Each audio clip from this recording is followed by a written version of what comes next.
Kesempatan yang berbahagia ini bahasan kita adalah seputar rahasia di balik ibadah puasa. Puasa ini sangat luar biasa, bahkan secara umum bulan Ramadan itu saya teringat perkataan Al-Imam Ibnul Qayyim ketika beliau mentafsirkan antara Ramadan dengan Nabiullah Yusuf alaihissalam. Ramadan itu disamakan dengan Nabi Yusuf alaihissalam. Apa persamaan antara Ramadan dan Nabiullah Yusuf alaihissalam? Nabi Yusuf itu punya saudara, ada 11 saudaranya, dan semuanya itu tidak suka dengan Nabi Yusuf karena ada hasad di sana, kecuali Benyamin. Karena sebab saudaranya itu tidak suka kepada Nabi Yusuf alaihissalam, itu yang membuat Nabi Yusuf dilemparkan ke dalam sumur dan terputus komunikasi hubungan dengan Nabiullah Yakub alaihissalam. Tapi lihat, ketika 11 orang yang datang ke Mesir meminta bahan makanan pokok, saat itu terjadi paceklik kecuali di Mesir. Apakah Nabi Yusuf alaihissalam itu menolak kedatangan mereka atau mengusir? Ternyata tidak. Justru ketika mereka 11 orang yang datang, Nabi Yusuf mengatakan la tathriba alaikumul yaum. Ini Allah abadikan di dalam Al-Qur'anul Karim. Kata Nabi Yusuf alaihissalam, la tathriba alaikumul yaum yaghfirullahu lakum wa huwa arhamur rahimin. Hari ini kata Yusuf, tidak ada lagi cercaan kepada kalian, tidak ada dendam. Sudah aku maafkan. Ya, semoga Allah mengampuni kesalahanmu karena Allah Maha Penyayang di antara para penyayang. Dan dari sebab inilah 11 saudaranya Yusuf yang telah jahat kepada Yusuf, Allah ampuni. Karena kemurahhatian Nabi Yusuf alaihissalam. Begitu juga Ramadan itu ternyata karena sebab Ramadan ini Allah datangkan kepada kita kesalahan-kesalahan dan dosa kita di 11 bulan sebelum Ramadan, Allah ampuni. Makanya Allah katakan maghfiratul dzunub. Ramadan ini adalah bulan ampunan dosa. Jadi yang paling merugi kata Nabi, rohimal anfu, celaka. Rohimal anfu itu jatuh, hidungnya tersungkur, hidungnya itu rusak. Kalau jatuh di aspal itu ya. Siapa mereka? Mereka orang-orangnya. Dia masuk bulan Ramadan, tapi Ramadan tidak bisa menjadi ampunan atas dosa yang bersalah. Dia orang paling mulia. Makanya subhanallah, inilah kenapa Al-Imam Ibnul Qayyim mentafsirkan antara Yusuf alaihissalam dengan Ramadan. Kalau Nabi Yusuf diistimewakan oleh Nabi Yakub alaihissalam, Ramadan diistimewakan oleh Allah Rabb pencipta alam.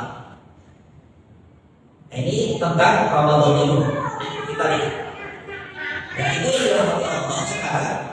Kita bicara puasa, karena di dalam bulan Ramadan itu ada satu ibadah yang namanya ibadah siang. Apa itu siang? Puasa. Dan puasa ini sebenarnya kalau boleh jujur, puasa ini berarti bahkan sebagian orang Islam menjadikan puasa ini beban. Ada orang yang puasa itu jadi beban oleh itu. Sebentar-sebentar tanya kapan lebaran, karena dia sudah tidak kuat lagi, biasa makan, itu harus tahan haus, tahan lapar. Dan ini tidak bisa dibohongi. Kita ini dituntut untuk tetap aktivitas kan ketika puasa. Jadi nggak boleh orang mentang-mentang puasa suaminya lalu tidak kerja, mentang-mentang puasa itu tidak ngurus anak, tidak ke pasar, pokoknya tidur saja. Dengan dalil tidurnya orang puasa itu ibadah. Padahal kalau tidur dari subuh sampai menjelang maghrib namanya jenazah. Bukan ibadah itu harus ada aktivitas yang manfaat, harus ada sholatnya kalau ibadah. Tapi ternyata kita diminta untuk tetap beraktivitas, tidak boleh kosong waktunya. Karena orang bertakwa itu cirinya adalah produktif dalam melakukan hal yang manfaat. Bahkan ada perkataan al-faraghu mafsadatun. Kekosongan itu merusak. Ibu kalau sering kosong gak ada kegiatan itu merusak. Bisa merusak pikiran, bisa merusak ekonomi. Karena kalau tidak ada kegiatan yang dibuka adalah Shopee, Tokopedia saja. Rusak ekonomi keluarga kan? Makanya kata Quran, "Fa'ila faragta fansab wa ila rabbika farghab." Kalau selesai dari pekerjaan satu, pindah yang lain. Jangan diam, jangan kosong. Nah, ternyata puasa itu tidak mudah. Puasa itu berat. Lihat Rasulullah SAW ketika menyampaikan kabar tentang Ramadan, gaya bahasa Nabi, retorikanya itu indah. Seolah-olah supaya umat ini terkesan Ramadan ini benar. Makanya bahasa Nabi ini, "Qad ja'akum Ramadan." Telah datang kepada kalian bulan Ramadan. Diawali dengan kata-kata syahrul mubarakun, bulan yang barokah. Ibu kalau dengar kata-kata berkah setengah benar. Ya kenapa? Karena barokah itu mewakili semuanya. Kalau sudah Allah kasih barokah, yang namanya hidup itu akan indah. Makanya kalau minta kepada Allah, ini diajarkan oleh ulama. Kalau minta sama Allah itu pertama kali cuma minta keberkahan. Ya tadi kita baru datang kumpul ketemu teman yang diungkapkan apa pertama? Assalamualaikum warahmatullahi wabarakatuh. Kita berkah. Nabi ketika pindah dari Mekah ke Madinah, doa untuk kota Madinah apa? Allahumma barik lana fi Madinatina. Ya Allah berkahi Madinah ini. Karena dulu Madinah itu namanya Yathrib itu kota yang terkenal dengan penyakitnya. Siapa yang masuk sana demam, yang masuk sana demam panas. Bahkan ibu kalau ke undangan, pernah ke undangan ibu, itu doa untuk pengantin apa? Barakallahu laka wa baraka wa jama'a bainakum. Dilemparkan keberkahan, padahal kita tidak kenal. Bahkan dua pengantinnya mungkin juga tidak saling kenal, tapi sudah dilemparkan keberkahan. Karena keberkahan itu sesuatu yang harus kita miliki dalam kehidupan. Kalau hidupnya barokah, harta yang barokah sedikit tapi cukup. Harta yang barokah banyak tidak membahayakan. Tapi kalau jauh dari keberkahan, harta yang banyak itu jadi musibah.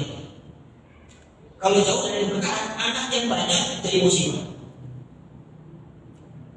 Makanya Ramadan ini diawali dengan apa?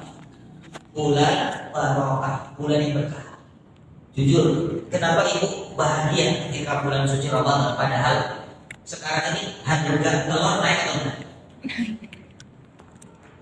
Berapa harga telur? Ada yang pernah belanja telur di sini? Sekilo berapa harga telur? 30, 35. Ada yang 32.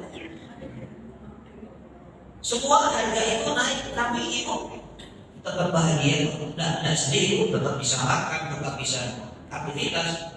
Kenapa? Keberkahan itu kunci. Kalau Allah tidak kasih keberkahan, nanti kita udah akan bisa bahagia.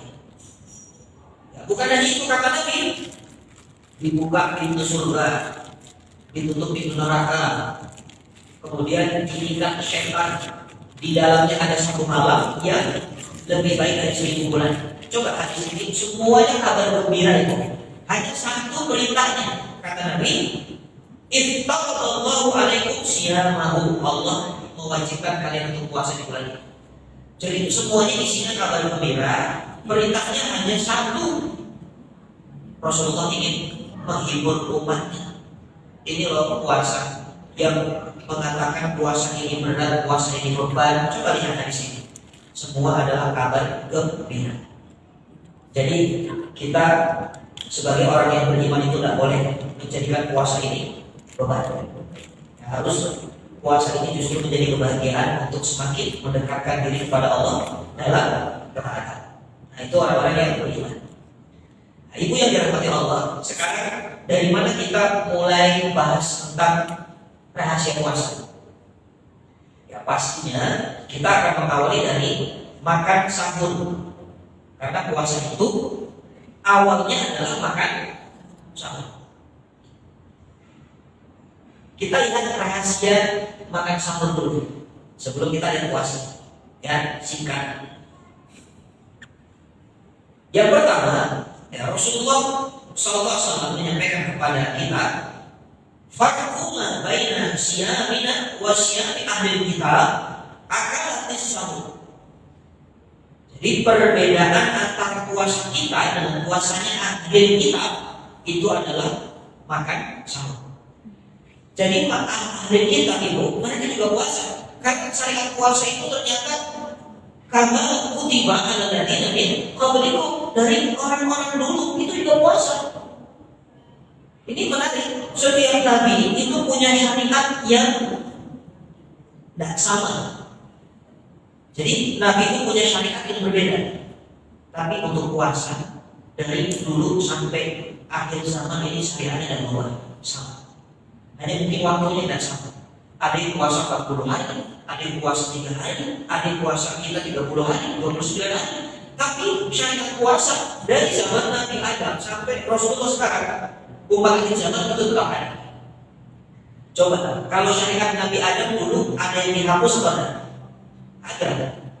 Pernikahan sesama saudara kandung itu hanya terjadi kepada putra putrinya Nabi Adam. Ada orang lain. Itu pun tidak boleh satu rahim, artinya yang bersamaan harus disilam. Tapi syariat itu dihapuskan. Sampai sekarang tidak boleh menikahi saudara. Tapi untuk puasa, syariatnya tidak berubah sampai hari ini ada.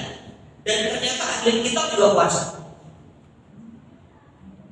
Bahkan orang-orang timur, orang-orang barat itu sudah praktek puasa itu. Dan mereka membuktikan dari hasil puasanya itu meminimalisir penyakit kanker. Itu hasil penelitian. Cuma mereka hanya bisa ikut puasanya, mereka tidak bisa ikut imannya. Sementara puasa ini sebenarnya syariatnya untuk orang-orang yang beriman. Dia dapat puasanya, tapi dia tidak dapat imannya. Kita lebih beruntung karena kita ini Allah karuniakan iman. Dari 8 miliar manusia di kaum ini ada 1,7 miliar yang Allah seru, yang Allah karuniai iman termasuk kita. Makanya kalimatnya pun dengan panggilan ya ayyuhalladzina amanu, hai orang-orang yang beriman. Nah pertanyaannya, kenapa Rasulullah sampai mengatakan ini? Perbedaan antara puasa kita dan puasa akhir kita adalah makan sahur. Nah ini menunjukkan bahwa orang Islam itu tidak boleh bertasyabbuh. Apa itu tasyabbuh? Menyerupai orang-orang tadi. Tidak boleh itu. Makanya yang bilang, kalau anaknya bilang jangan tiup lilin, menyerupai itu. Kalau mau lebih hebat, tiup kompor. Bagi-bagi makanan boleh nggak? Boleh. Niatkan, itu sedekah. Potong kue boleh, memang kue harus dipotong kalau dimakan langsung berantakan. Cuma nggak usah nyanyi-nyanyi, nggak usah keliling, nggak usah pakai atribut-atribut yang menjauhkan daripada karakter seorang muslimah. Di tasyabbuh itu Nabi paling tidak suka. Bahkan itulah orang tasyabbuh. Man tasyabbaha biqaumin fahuwa minhum. Siapa yang menyerupai satu kaum, dia termasuk bagian dari kaum itu. Dari hati ini akidah kaumnya. Jadi ini ketat. Ya, inilah kenapa Nabi meminta dipindahkan kiblatnya dari Baitul Maqdis ke Masjidil Haram. Ya kan? Dulu kiblat kita kemana? Baitul Maqdis. Tapi Rasulullah setiap sholat selalu melihat kepalanya, menengadahkan kepalanya ke atas. Minta sama Allah, ya Allah jangan satukan kiblat kami ini dengan orang-orang yang Yahudi kiblat. Rasul tidak mau, maka Allah jawab ketika sedang sholat diputar langsung oleh Jibril menghadap ke Masjidil Haram. Nah ini cara ibu, kalau ibu ketemu orang sholat salah kiblat, tidak usah ditegur, nanti batal sholatnya, kasihan. Hai ibu, kiblatnya salah, tidak usah, cukup kalau ibu tahu kiblatnya kok dia ke kanan, padahal ke sana, ibu tinggal putar badannya, nah itu sudah sah.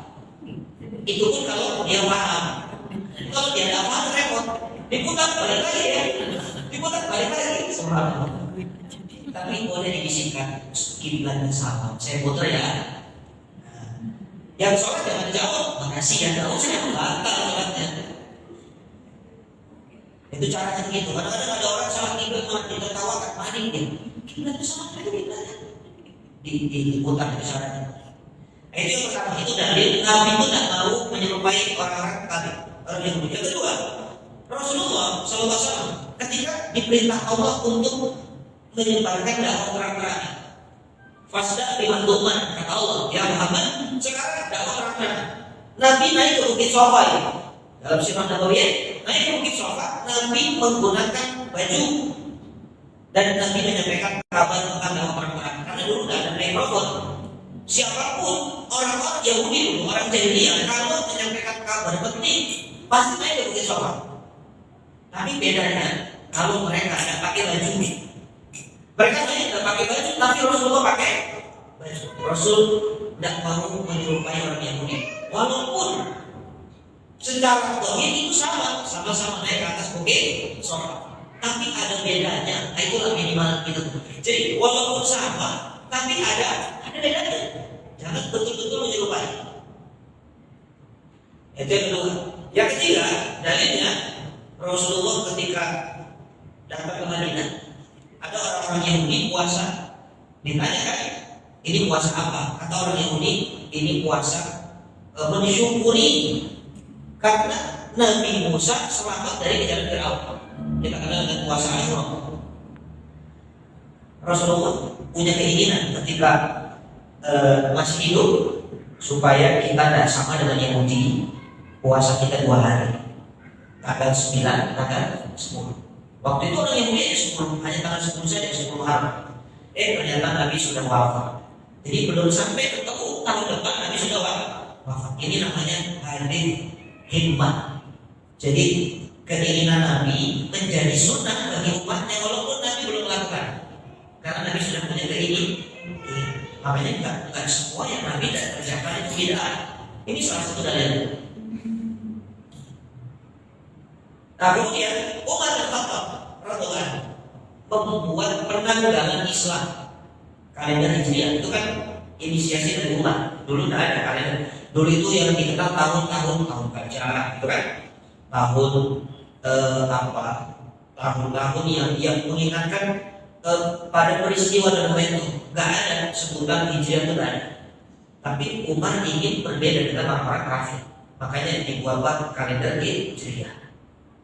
Nah, ini diantara dalil bahwa kita itu tidak boleh dalam keadaan tenang ketika kita menyerupai orang-orang Yahudi, orang kafir.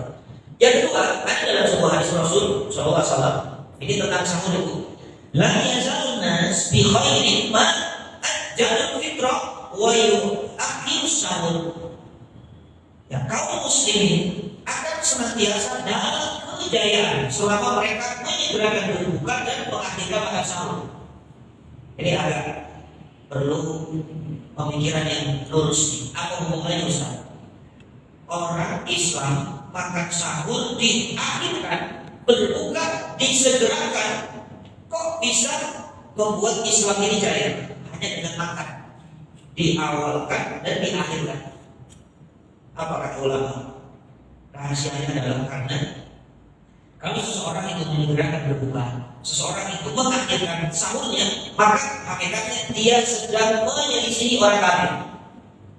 Karena orang-orang akhir kitab itu dia puasa, sahurnya di awal, berbukanya di akhir. Makanya kalau dia menunda buka puasa itu bukan sekedar makruh, tapi hati-hati, tasyabbuh. Mentang-mentang kuat, saya habis terawih berbuka, baru pulang umur soalnya. Nah, ini sesat, tidak boleh. Karena kita sedang berbicara tentang apa? Tasyabbuh. Kita tidak mau menyerupai orang-orang kafir, orang Yahudi. Itulah kenapa Ibu, anak-anak muda kita sekarang ini, anak kita yang hati-hati, yang membuat Islam itu turun karena ternyata banyak menyerupai orang-orang Yahudi. Yang anak kita ini sudah terkontaminasi. Coba lihat, Rasul itu lahir di zaman jahiliyah. yang paling besar dulu peradaban Persia dan Romawi. Tapi Nabi gayanya itu tumbuh di Arab, di Mekah khususnya. Nabi gayanya udah ke Persia ada, ke Romawi. Tapi anak-anak kita sekarang lahir di Bintaro misalnya, lahir di Depok, gayanya ke Korea, ke barat-baratan. Coba, kok bisa? Karena apa? Cerit tasyabuh dengan mereka. Coba semuanya, gaya pakaiannya kayak ala opa-opa, ya kan? Gaya rambutnya, yang dikenalkan tokoh-tokohnya juga itu. Kenapa nih? Dikenalkan para sahabat Nabi.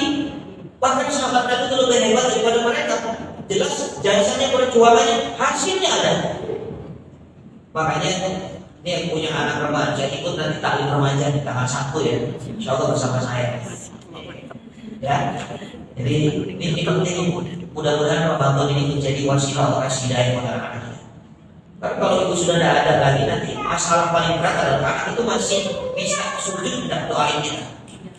Itu yang khawatir. Kalau cuma meninggalin harta, semua juga gampang meninggalin harta. Dicari, dikumpulkan, wafat, tinggalkan sudah. Tapi masih begini kayak itu anak. Rabbi firlinya masih diucap kan? Makanya Nabi Yakub itu ketika menjelang wafatnya ditanya, maka guru Nabi mati, ya bunai anak-anakku yang kamu sembah setelah aku nanti siapa? Masih Tuhan yang sama atau tidak? Ini kita ini sudah banyak terkena virus-virus tasyabuh. Ya dari ya, mungkin kesalahan orang tua juga sih. Dari dulu itu waktu belum kenal ngaji, itu anak kalau ulang tahun itu dirayain, terus dikenal itu superhero yang nggak ada keterangan jelasnya itu halus semua kan. Akhirnya begitu dikeluarkan superhero saat Nabi Waqqas, dikenalkan superhero Ali bin Abi Thalib. Wah keren mah, nggak ada filmnya, nggak ada subhanallah. Nah masuk dia sekolah masih keren dan Spiderman kok. Nah, jadi kita belajar ke sana. Ini tugas kita semua. Makanya subhanallah kalau ibunya ngaji, anaknya ngaji, wah itu luar biasa. Ya satu frekuensinya. Maka sekali-kali jangan pernah membiarkan anak-anak kita bertasyabuh dengan gaya-gaya orang Yahudi, orang kafir. Ya, nanti kita yang menyesal. Baik, itu adalah tentang rahasia sahur. Jadi sahur itu bukan sekedar makan, tapi di situ ada tasyabuh atau perbedaan antara orang-orang Muslim dengan orang-orang kafir. Dan sahur juga ternyata sebab menjadi kejayaan generasi ke depan, karena mereka tidak sesuai dengan apa yang kita kerjakan, apa yang kita lakukan. Kita ingin menyelisih mereka. Dan kemudian waktu sahur ini sudah saya sampaikan singkat. Waktu sahur itu paling bagus itu 50 ayat baca Quran. Jadi ibu kalau mau mengambil akhir waktu sahur ini mumpung masih panjang Ramadan, ibu kalau mau sahur itu paling barokah kata Nabi 50 ayat baca Quran tartil. Ya, bukan terbata-bata Quran, tapi tartil. Kira-kira setengah jam. Jadi jangan sahur itu 1 jam setengah sebelum subuh. Ibu nanti akan capek sendiri karena memperpanjang waktu laparnya ini. Makanya Nabi itu memperpendek waktu lapar dengan cara mengaktifkan waktu sahur. Nah ini tentang sahur. Baik ibu yang dirahmati Allah. Sekarang kita akan lihat rahasia di balik ibadah puasa. Nah ini poin kita. Puasa itu menyimpan rahasia karena kalau orang puasa ibadah yang biasa-biasa Allah yang mungkin syariatkan dari sejak umat-umat dulu sampai hari ini. Jadi artinya begitu. Semua umat, semua kaum dari zaman Nabi Adam sampai hari ini pasti butuh puasa. Saya kemarin ngisi acara di Tangerang itu di PT Sewu Segar produksi pisang. Nah, semuanya pesantren itu. Itu ada dokter di situ 2 orang untuk menjadi narasumber tentang puasa secara pandangan medis gitu ya. Dan mereka non muslim tapi mengakui puasa itu syariat yang luar biasa. Sehat dengan puasa. Ya, puasanya sehat, tapi yang buat sakit itu ketika berbuka. Ya, betul, puasanya sehat. Itu dari pagi tadi sahur sampai nanti sebelum maghrib itu sehat. Karena wah itu kalau dibahas saya harus kuliah kedokteran dulu. Pokoknya nambah insulin lah, apalah itulah, gula darah, wah pokoknya hebat bahasanya. Tapi ternyata umat Islam sendiri yang merusak puasanya itu sehatnya itu jadi sakit. Kenapa? Karena ketika berbuka, hampir semua dari kita adalah balas dendam. Kita tidak terkontrol. Padahal menahan itu bukan hanya ketika siang. Yang sampai 1 bulan kita belajar menahan, imsak. Makanya mohon maaf ibu, budaya kita ini memang sudah tidak bisa dirubah. Rasulullah sudah katakan yang sunnah itu kurma. Nah, kalau dari kurma yang putih, dari yang putih buah-buahan, yang penting manisnya alami, jangan manis buatan kalau buka puasa itu. Ternyata kita lebih hebat kan Ustaz. Kalau kurma sama yang putih itu kan cuma sunnah. Kalau gorengan itu wajib Ustaz. Jadi nggak mungkin yang sunnah kalah sama yang akhirnya gorengan lagi. Bahkan hasil survei gorengan menduduki peringkat pertama sekarang. Gila, dikejar-kejar. Bahkan ada orang yang dia makan tahu itu tahu diisi kurma supaya dia dapat wajib dapat. Ini akal-akalan. Ya. Makanya kita ini tidak bisa merasakan sehat dari hasil puasa karena apa? Cara berbukanya kita yang sama. Nah itu sudah contohkan, cukup kurma yang putih sholat nanti kalau makan. Nah ini kalau dibahas dari sisi kesehatan, wah masya Allah itu. Ya kita akan kagum dengan syariat puasa ini. Yang mana umat Islam yang punya syariat puasa itu sesuai dengan Al-Quran dan Sunnah. Nah yang pertama, apa rahasia di balik puasa? Ya, satu. Kata ulama, puasa itu adalah satu-satunya ibadah yang bisa melahirkan akhlak terpuji. Satu-satunya ibadah yang bisa melahirkan banyak akhlak terpuji. Ya, ada kata-kata banyak di sini. Ya, jadi semua ibadah itu tujuannya untuk mencetak akhlak. Ya, kita sepakat semua ibadah itu tujuannya untuk mencetak akhlak. Makanya Rasulullah diutus oleh Allah, wa ma arsalnaka illa rahmatan lil alamin, dan aku tidak utus Muhammad kecuali menjadi rahmat bagi seluruh alam. Rahmat seluruh alam itu artinya menebar kasih sayang. Tapi kalau kasih sayang itu ingin menebar harus dengan akhlak kan? Tidak bisa. Makanya Nabi menjawab, innama bu'ithu li utammima makarimal akhlak. Loh, Nabi diutus untuk menebar kasih sayang. Tapi kenapa Nabi diutus untuk menyempurnakan akhlak? Karena hanya dengan akhlak kasih sayang akan berlebihan. Tapi untuk kita umat yang beda, Allah ciptakan kita bukan untuk menebar kasih sayang, bukan untuk menyempurnakan akhlak, tapi wa ma khalaqul jinna wal insa illa liya'budun, untuk ibadah. Ternyata ini nyambung. Orang tidak akan mungkin bisa baik akhlaknya tanpa ibadah. Dan ibadah itu banyak macamnya. Apapun ibadahnya, kalau tujuannya betul-betul karena Allah, maka akan menjadikan akhlak seseorang yang menjadi baik. Coba semua ibadahnya, sholat, tujuannya apa sholat? Disiplin, zakat, berbagi, empati, dan menghilangkan rasa pelit dalam diri kita. Haji nggak boleh berantem kita ketika haji, nggak boleh nafas, nggak boleh berkata-kata kotor, bahkan ketika pakai kain ihram, cabut bulu saja nggak boleh. Semuanya apa? Termasuk puasa. Puasa ini bahkan melahirkan banyak akhlak terpuji. Jadi mohon maaf, yang paling biasa itu ya. Jadi akhlak itu ada 3. Ada Islam, ada iman, ada ihsan. Nah ini dalam hadis yang panjang ketika Nabi ditanya oleh Jibril sebenarnya kata, jelaskan tentang Islam, dijawab. Jelaskan tentang iman, jelaskan tentang ihsan. Apa itu ihsan? Kalau Islam itu dijawab syahadat, sholat, ya kan? Puasa, zakat, haji. Kalau iman itu 6, iman kepada Allah, malaikat, kitab, dan seterusnya. Nah, ketika ihsan ditanya, bahwa ihsan anta udallah ka'annaka tarahu fa in lam takun tarahu fa innahu yarak. Jadi ihsan itu begini, kamu ibadah seolah-olah kamu ingat Allah. Tapi kalau kamu tidak ingat Allah, Allah pasti ingat kamu. Itu namanya ihsan. Jadi orang yang puasa tanpa dia sadar muncul sifat muraqabatullah. Muraqabah itu merasa diperhatikan Allah, dan itulah ihsan. Derajat paling tinggi ketika kita ibadah kepada Allah.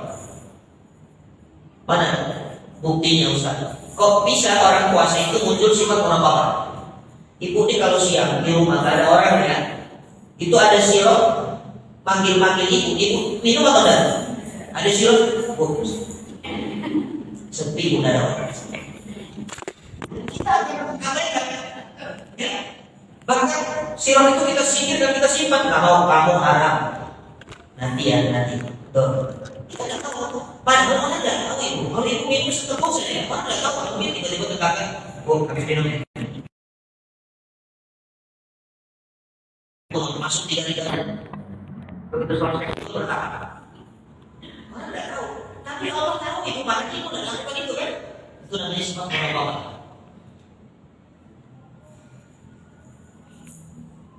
Ada yang ngajak gosip, tiba-tiba datang tuh ngajak gosip. Apa yang dilakukan ketika sholat? Ibu akan tahu. Kita lagi puasa ya. Nanti nggak bisa ada maghrib ya. Itu biasa salah itu ya. Artinya ketika puasa sifat merasa diperhatikan Allah itu ada. Makanya ini rahasia puasa luar biasa. Yang pertama, jadi kita dilatih Allah untuk memiliki sifat ihsan. Jadi akhlak tertinggi. Kalau sudah ibadah karena ihsan, merasa dengan Allah, itu tidak ada sifat riya. Pokoknya semuanya dilakukan karena Allah. Kenapa ibu datang ke para pemirsa ini? Karena saya mengharap perhatian Allah. Ya mau yang datang banyak sedikit saya tetap datang karena saya tidak melihat perhatian manusia. Itu namanya ihsan. Itu yang pertama. Jadi di balik puasa ini ada ibadah yang melahirkan banyak akhlak terpuji. Ternyata akhlak terpuji yang paling tinggi adalah ihsan.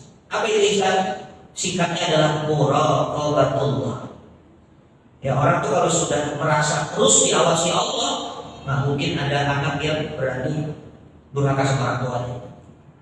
Nah mungkin ada istri yang berani memindahkan uang suami ke dompetnya. Nah mungkin, walaupun suaminya tidak tahu. Nah mungkin ada seorang suami yang berani zalim pada istri. Kalau sudah ada sifat terus merasa diperhatikan Allah. Itu yang pertama. Yang kedua, ibu yang dirahmati Allah, puasa itu satu-satunya ibadah yang melahirkan ikhlas. Kalau tadi ihsan, yang kedua adalah ikhlas.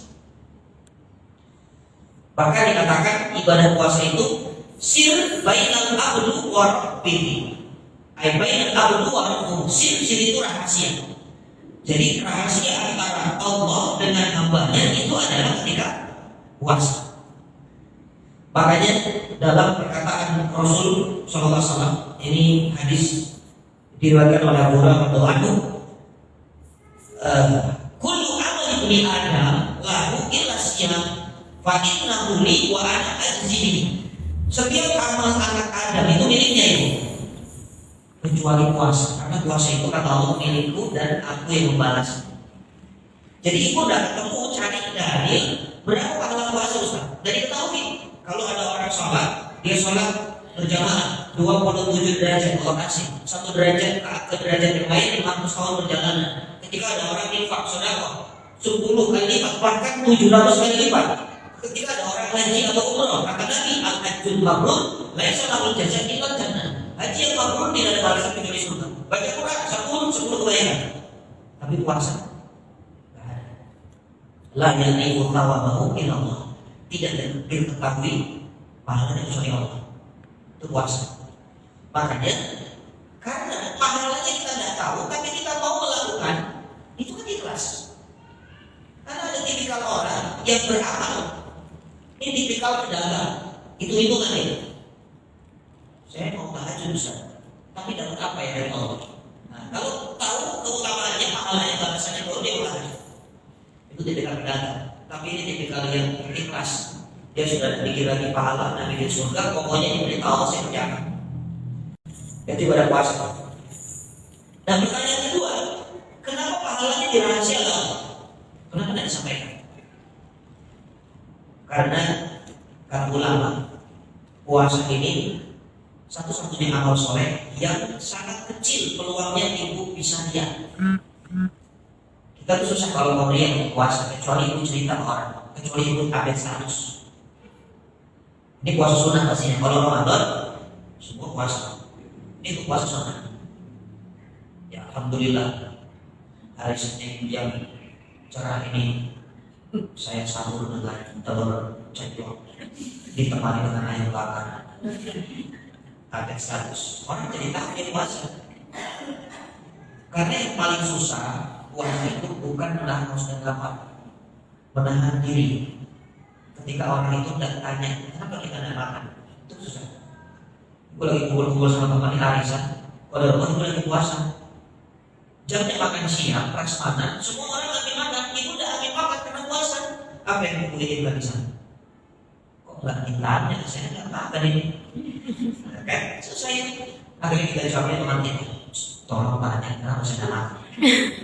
Akhirnya ditanya, ibu kenapa nggak makan? Saya puasa. Alhamdulillah orang tahu kalau saya puasa. Saya takut sedikit itu. Jadi susah untuk tidak riya, itu susah. Hanya puasa yang mengajarkan kita untuk ikhlas tidak ada. Karena ada sir bainal abdi wa rabbuh, atau bainal abdi wa rabbih, antara hamba dan Tuhan. Yaitu saling. Kenapa dirahasiakan? Karena pahala puasa itu Karena puasa itu ibadah yang sangat kecil peluangnya untuk bisa riya. Yang kedua, karena pahala puasa ini disetarakan dengan pahala sabar. Jadi pahala sabar itu paling tinggi kata Quran dalam surah As-Zumar ayat 10, innama yuwaffas sabiruna ajrahum bighairi hisab. Sungguh orang-orang yang sabar itu pahalanya tidak ada hisab, tanpa batas. Bahkan sabar 3 tingkatan itu hanya ada di puasa. Sabar kita tuh kalau mau sempurna itu ada 3. Sabar dalam ketaatan, as-sabru fi taatillah, as-sabru ala maksiat, yang jauh dari maksiat. Lalu as-sabru atau sabar dalam bala atau ujian. Level paling tinggi itu sabar dalam taat. Dan di puasa itu ada. Ibu ketika puasa kira-kira sedang taat atau enggak? Itu lagi taat kan? Lagi asik-asik tidur, batuk-batuk, harus makan sahur, bangun, masak nasi, demi ketaatan kepada Allah. Sabar ibu. Yang kedua, sabar jauh maksiat. Orang yang puasa dia pasti tidak mau maksiat. Seperti yang sudah kita gambarkan tadi, apapun maksiat itu ditolak, dijauhkan. Yang ketiga, puasa itu memberikan sabar ketika diuji. Apa ujiannya? Lapar. Lapar itu ujiannya. Walanak berwarnaku bisyai'in khawfi wal ju'. Itu lapar ini ujian. Makanya ibu kalau ketemu kecoa itu ujian banget. Dikira ibu korban kan? Itu lagi lewat kecoa itu suka ada itu. Kenapa? Karena kita lagi diuji. Rasa lapar itu uji. Subhanallah. Nah, ini yang kedua. Jadi puasa itu ibadah yang melahirkan ikhlas. Yang ketiga, puasa itu kata ulama tanda karun nikmat. Tanda karun nikmat artinya mengingatkan kita akan nikmat Allah.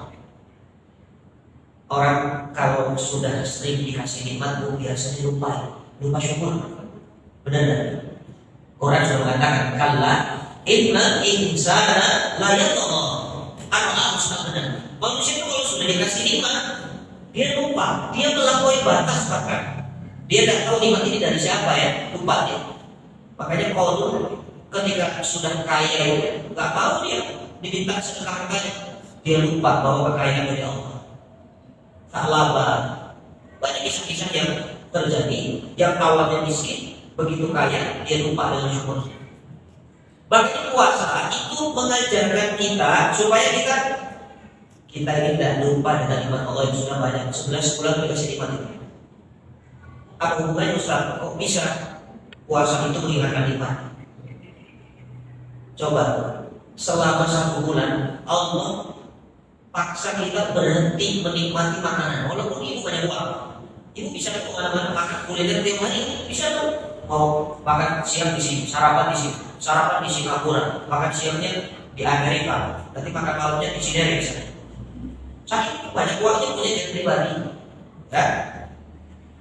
Tapi bulan Ramadan dipaksa Allah untuk berhenti menikmati itu semua, supaya kita itu merasakan nikmatnya makan, karena sebab kita sudah merasakan lapar.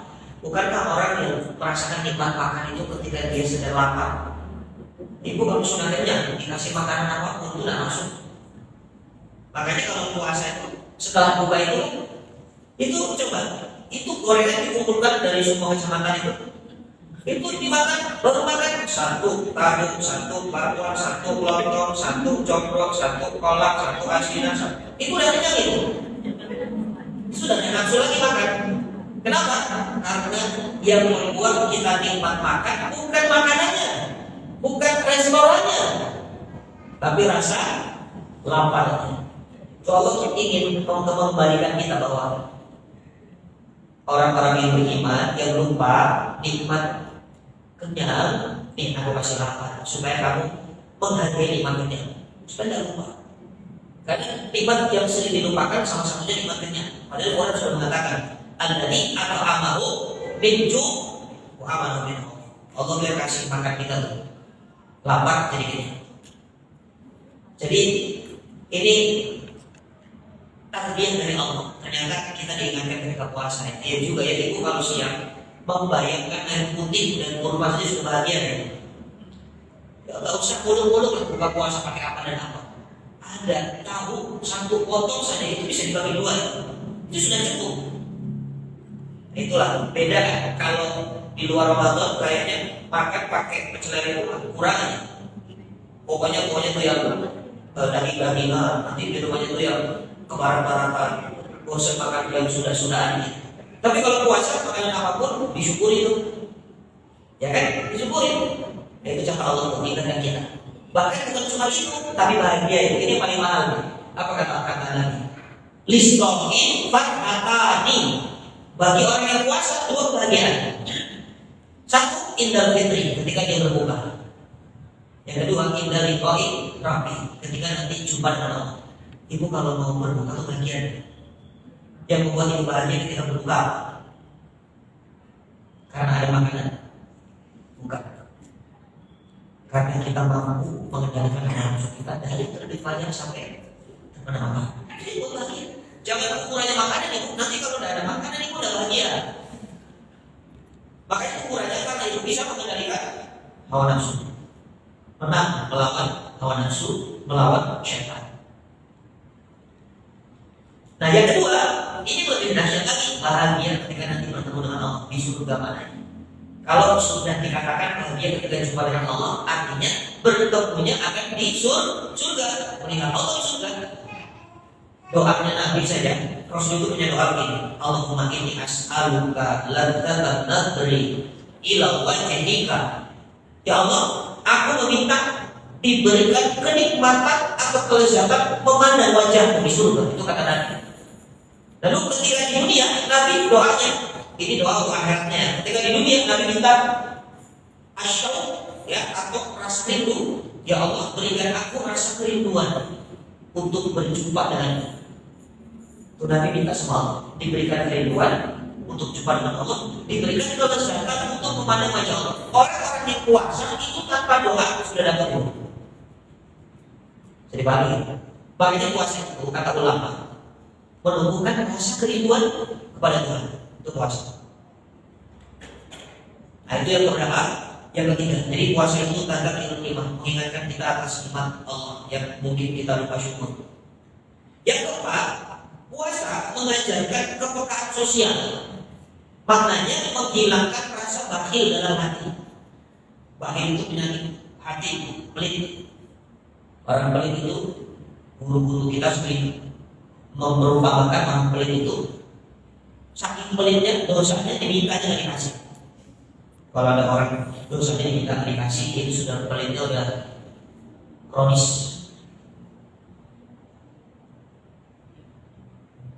Coba ibu lihat ketika Ramadan ini banyak hal berbagi. Saya kemarin mampir ke masjid anak saya di Taro. Subhanallah itu seberapa banyak jamaah itu nggak kehabisan nasi.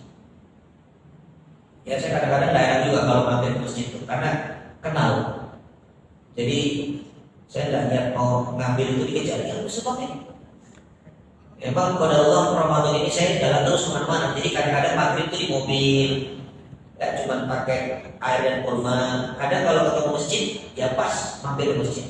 Dan sekarang ini hampir setiap masjid, apalagi yang di pinggir jalan itu pasti ada iftar di sana.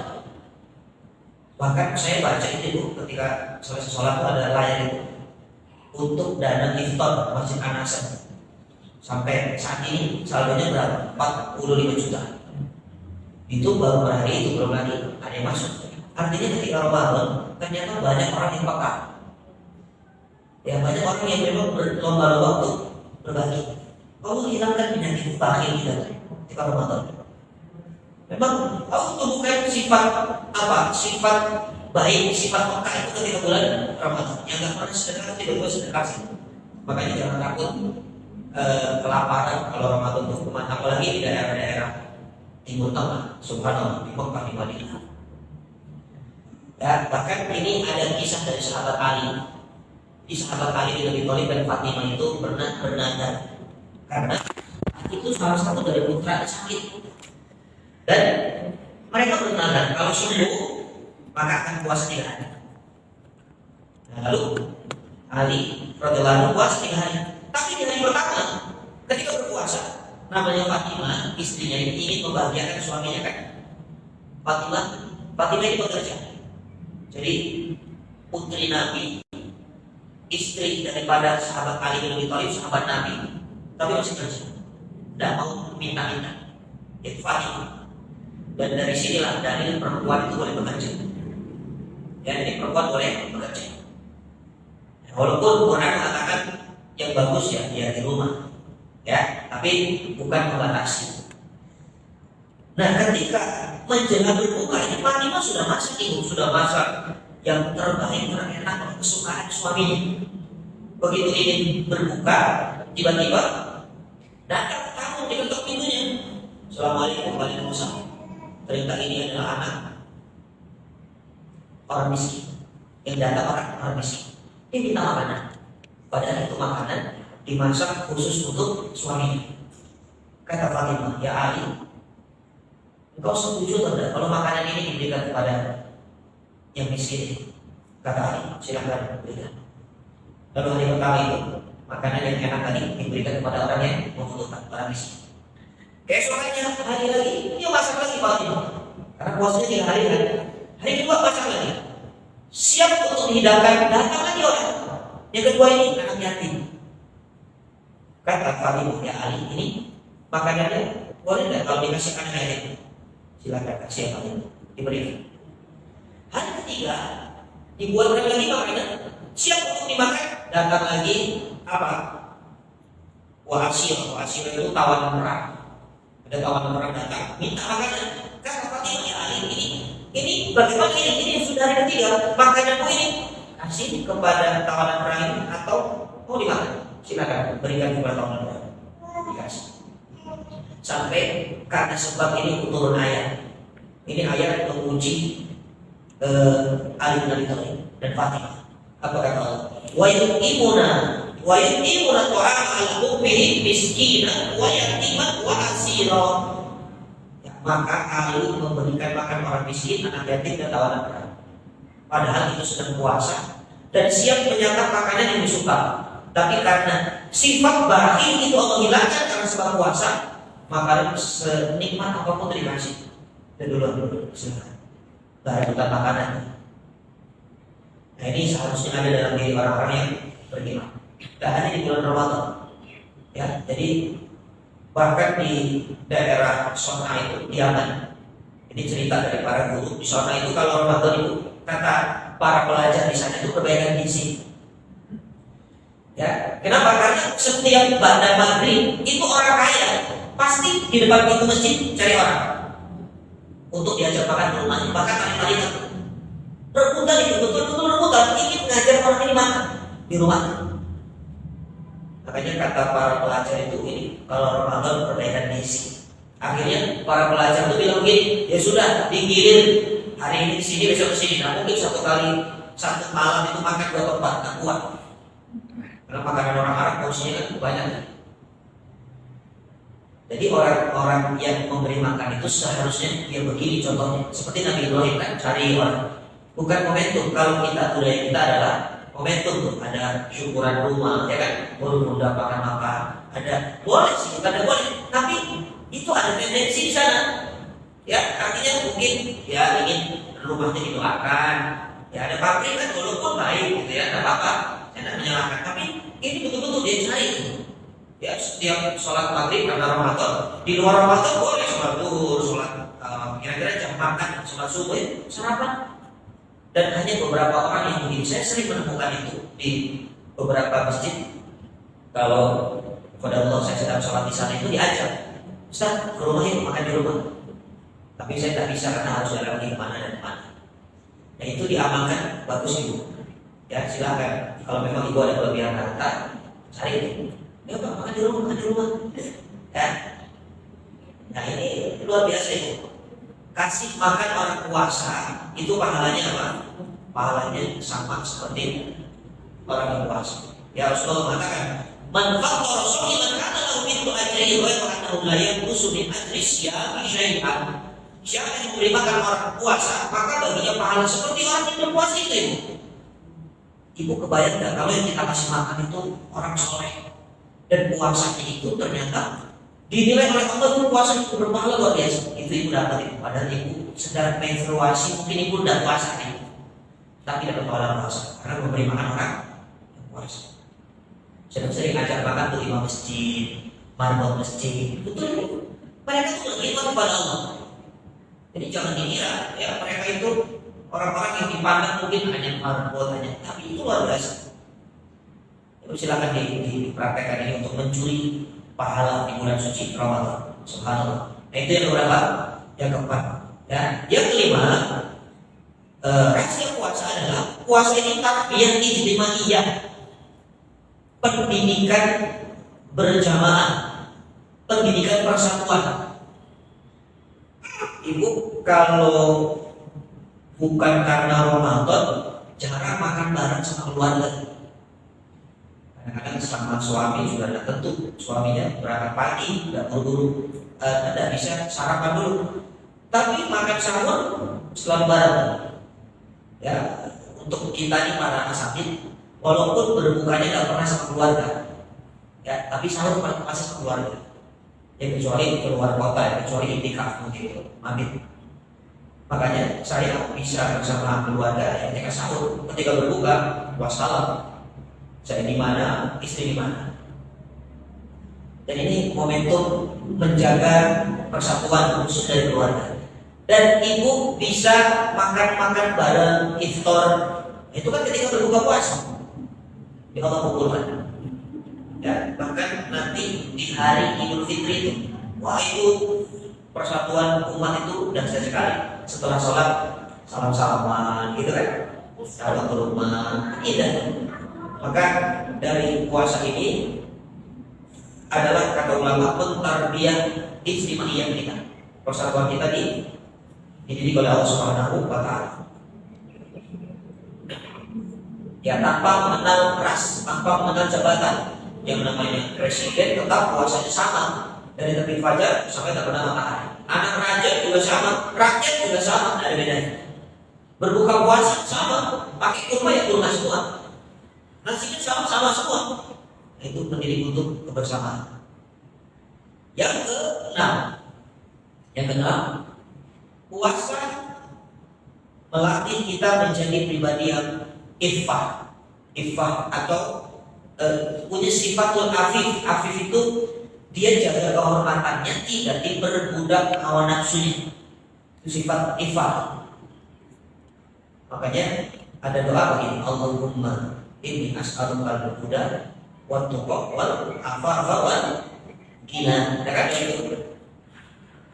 Nah, kenapa kok bisa puasa itu menjaga iffah? Contoh, ibu kalau punya makanan, ini ibu sudah siapkan makanan ini untuk berbuka. Pokoknya ini makanan kesukaan sudah disiapkan. Kalau dalam Allah ternyata ibu lupa. Kalau itu ada makanan berbuka yang kita sudah siapkan, itu malah makan makanan yang lain. Mungkin dapat dari tetangga atau diajak keluar sama suami sama teman. Paling dari siang sudah punya pemikiran, pokoknya saya akan makan makanan ini supaya saya cukup. Sampai rumah sudah malam, tidur, besoknya ketemu lagi sudah sama, sudah siang baru ingat. Dan kita nggak juga makan tuh, walaupun masih ada makanannya. Kita rela untuk menjauh makanan tua walaupun kesukaan kita, karena kita jaga kehormatan, kita kendalikan orang sulit, nggak bisa lagi puasa. Ya sudah, selamat tinggal makanan sampai ketemu nanti. Itu namanya menjaga ifah. Tapi kalau tidak puasa itu bayangkan, itu makanan 3 hari rela-rela dihangatkan lagi supaya makan. Nah, ini sudah ditunggu-tunggu makanannya. Tapi ketika puasa ini, ya kenapa? Karena setan diikat. Kita berhasil untuk mengendalikan nafsu, kita berhasil untuk menjauhi daripada syaitan. Tapi sebenarnya masih ada orang yang maksiat di bulan Ramadan. Padahal setan sudah diikat. Ternyata kata ulama, yang diikat itu jenderalnya setan, gembongnya setan, setan yang kecil-kecil itu udah diikat. Makanya kata ulama, kalau ada orang maksiat di bulan Ramadan, sebenarnya dia kalah dengan setan paku. Setan yang keroco itu, karena yang jenderal diikat oleh Allah. Tapi jamaah kalau bisa tuh setannya setan jenderal semua. Makanya setannya diikat semua di aman. Gak ada yang ngantuk dari tadi, karena setan ngantuknya tuh sudah diikat. Ngantuk udah usah cuma punah-punah aja. Saya masih kelihatan orang atau lompat dari jam rawan ya soalnya. Dan setan itu tidak bisa masuk ke aliran darah itu. Kenapa? Karena pori-pori kita kalau tidak makan dan minum itu menyempit. Kan setan itu masuk ke aliran darah kan? Ya, kata Nabi, yajri majrid dam. Setan itu lari di aliran darah. Tapi karena puasa itu disempitkan. Ini tafsiran yang lain bahwa setan itu diikat. Yang diikat itu kita sendiri. Jadi paham ya? Ini tafsiran yang lain. Ada yang mengatakan diikat secara fisik oleh Allah tadi. Ada yang mengatakan diikat, yang mengikat kita sendiri karena pori-pori tempat setan ini mengalir, kita sempitkan dengan kita puasa. Itu makna setan ini. Jadi ini akan bahas ternyata puasa melatih kita untuk menjadi pribadi yang ifah, bisa mengendalikan hawa nafsu kita. Yang ketujuh, nah ini puncak dari rahasia puasa adalah menjadikan kita pribadi yang muttaqin. Takwa ini sesuai dengan target orang puasa. Surah Al-Baqarah 183, la'allahu tattaqun. Tapi kita ini kalau dengar takwa itu biasa, udah sering dengar takwa kan? Apalagi bapak-bapak itu hari Jumat, setiap khotbah Jumat, ittaqullah, ittaqullah. Sampai kalau ditanya istrinya, bapak khotbah Jumat ini temanya apa? Pokoknya takwa. Kan setelah ini pulas. Bahkan ada orang Jerman, dia komentarnya begini. Jadi orang Islam itu hebatnya. Kita ini kalau mau tidur itu butuh obat tidur. Bukan orang Jerman. Tapi orang Islam itu cuma masuk masjid setengah jam, pulas. Dia lihat dari sholat Jumat. Bahkan itu orang bisa tidur hari Jumat itu, bisa mimpi, mimpinya nyambung sama Jumat depan. Jadi masuk masjidnya ada beda ya. Bismillahirrahmanirrahim. Nah tapi para sahabat memakai takwa beda, makanya ada getaran di hati. Kalau disebutkan ittaqullah, kita tidak ada getaran, berarti masalah cuma kita. Lihat Umar bin Khattab. Nggak usah sedih, ya. Resiko ini, subhanallah. Umar bin Khattab dulu pernah jumpa dengan seorang nenek. Nenek ini kalau panggil Umar itu bukan Umar. Harusnya kan panggilnya ya Umar, ya Khalifah, ya Amirul Mukminin. Tapi nenek ini memanggil Umar dengan panggilan ya Umair. Ya Umair.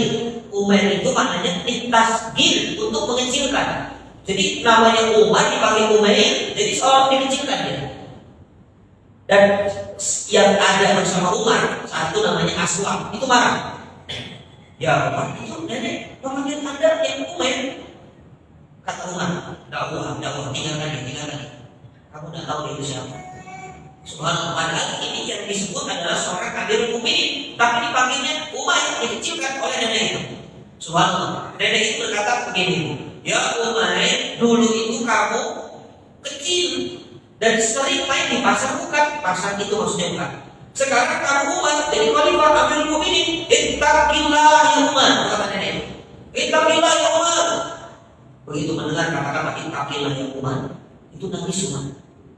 Coba dengar kata-kata ittaqillah, nangis. Sampai sahabatnya ini Aslam bingung. Ya Umar, ada yang mungkin, tapi buat orang menangis. Hanya mendengar kata-kata nenek itu, Anda tersinggung atau tersakiti dan menangis. Ya aku marah kepada nenek itu Umar. Kata Umar, jangan tinggalkan. Kamu tidak tahu siapa nenek itu. Ternyata kata Aslam, ya Umar, memang siapa nenek itu? Umar mengatakan, itu adalah Haulah bintu Hakim. Ibu tahu Haulah bintu Hakim siapa? Ini seorang wanita, satu-satunya wanita yang turun surat kepadanya, satu surat Al-Mujadilah. Dari sebab Haulah bintu Hakim turun surat Al-Mujadilah. Makanya Umar nangis ketika mendengar kalimat dari Haulah itu. Ittaqillah ya Allah. Itu ada getaran. Nah kita ini kalau kalimat takwa itu biasa, ya sudah, getaran itu biasa. Makanya ada getaran. Makanya Nabi itu kalau nasihatin sahabat kemana-mana, ittaqillah hai man kunta, bertakwalah kepada Allah dimanapun kamu berada. Karena itu tameng itu adalah apa? Dikatakan junnah, perisai, benteng. Orang kalau sudah punya takwa, kemanapun dia pergi, dia tidak mungkin melakukan maksiat kepada Allah. Karena bentengnya kuat. Itu takwa. Nah itu puncak tertinggi rahasia puasa.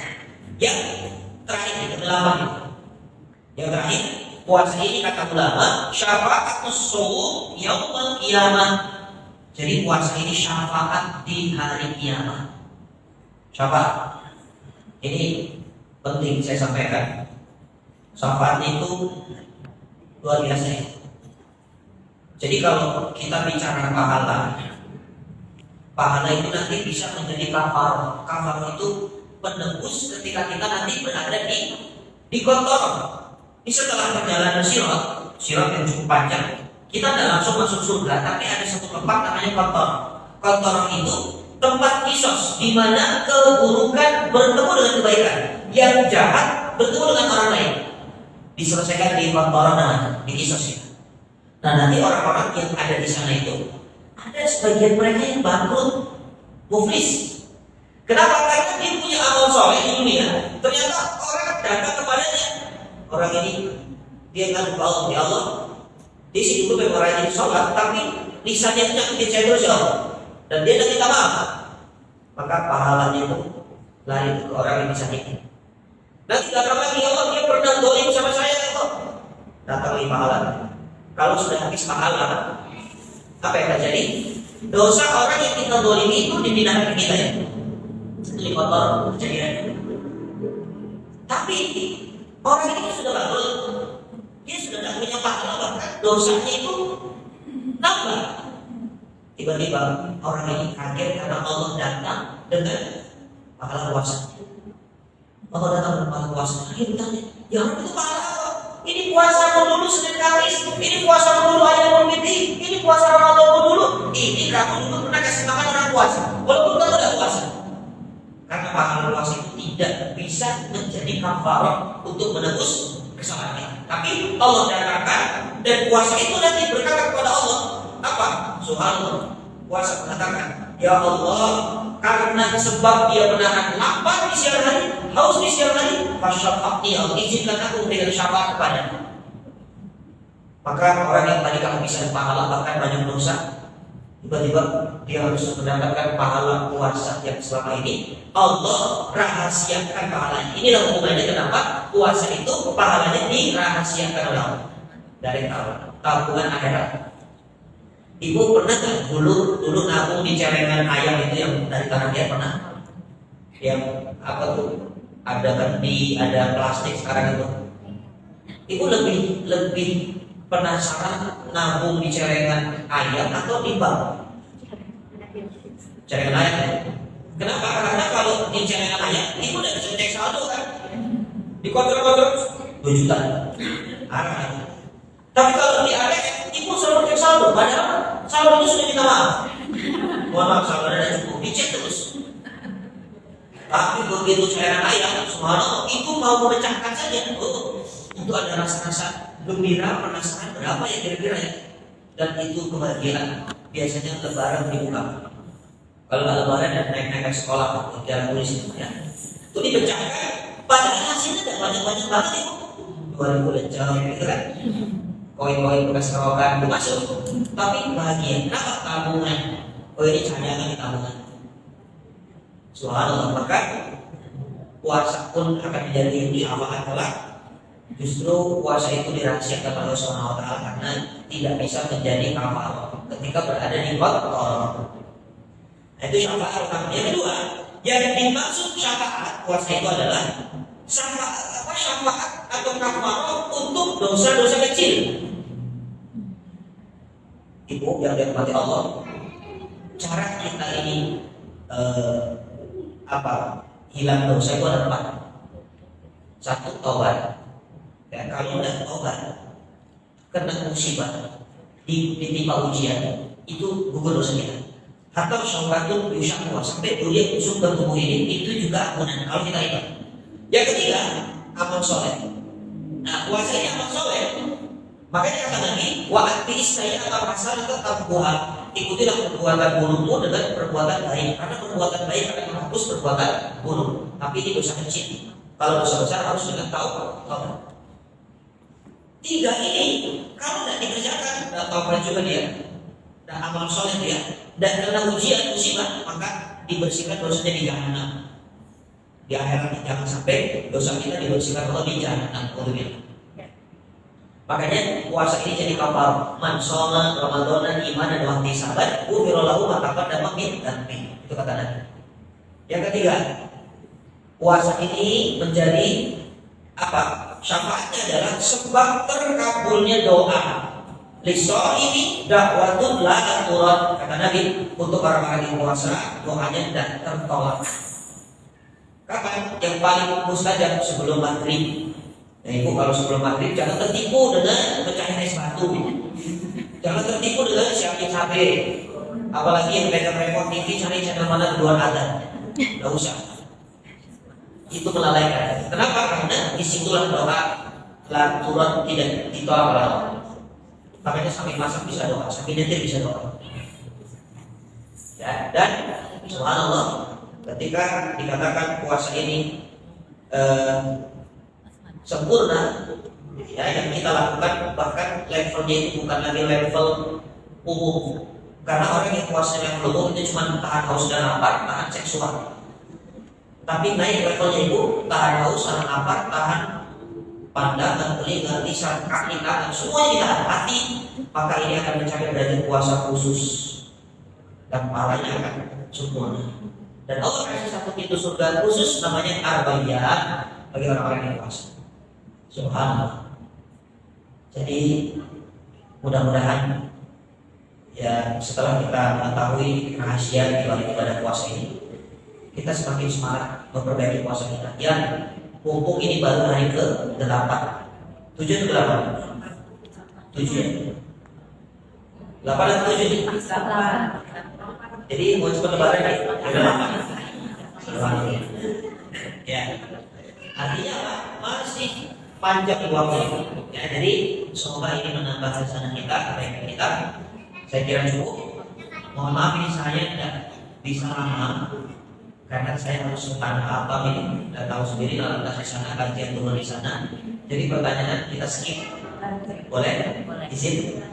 Dan nanti kalau ada yang urgent silahkan boleh share ke WhatsApp melalui Bunda Nuning ya atau kuliah. Nanti saya jawab. Insyaallah. Syukran lakum ala husni istima'ikum. Jazakumullah khair. Wallahu barik fikum. Assalamualaikum warahmatullahi wabarakatuh.